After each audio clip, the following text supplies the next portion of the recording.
صحابہ جمع ہو کے نبی پاک کے پاس آئے، عرض کی یا رسول اللہ صلی اللہ علیہ وسلم آپ کے خرچے زیادہ ہیں، آمدن کا ذریعہ کوئی نہیں. جس طرح آج لوگ ہر پیر صاحب سے نہیں پوچھ رہے، علامہ صاحب سے، کہ آپ کام کوئی نہیں کرتے، کپڑے پھر بھی سفید پہنتے ہیں، کیا ذرائع آمدن ہے، پھر بھی آپ گاڑی میں گھومتے ہیں. ہمارا تو پروگرام تھا مولوی بھوکا مر جائے، پر اس کے پاس آتے ہیں تو یہ تازی چائے پلاتا ہے. کیا مطلب، کس طرح کا رویہ ہے؟ صحابہ کے بار وہ یہ نہیں سوچتے تھے آتے کام، وہ کہتے تھے آگے بڑھ کے حصہ ڈالیں.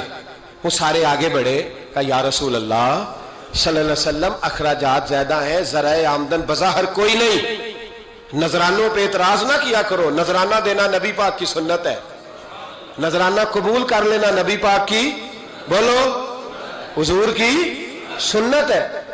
تو صحابہ جمع ہو کے آئے، ایک جگہ پہ میٹنگ کی، کہا تھوڑے سے پیسے ہر مہینے پیش کریں گے. تو حضور سے بات کون کرے گا پیسوں کی؟ کہا ہم نے نہیں کرنی، نبی پاک کے چچا جناب عباس کریں گے. حضرت عباس رضی اللہ تعالیٰ عنہ کے ذمے لگایا گیا. جناب عباس آئے، حضرت عباس رضی اللہ تعالیٰ عنہ پیسے لے کے آئے، اور سیانے بندے تھے، انہوں نے بڑی سمجھداری والی، عقل مندی والی بات چھیڑی. یہ نہیں کہا کہ حضور ہم یہ نذرانہ دیں گے. کہنے لگے یا رسول اللہ ہمیں پتہ ہے آپ کی مذہبی مصروفیت اتنی ہے کہ آپ کو ٹائم نہیں ملتا کاروبار کرنے کا، اگر آپ کام کریں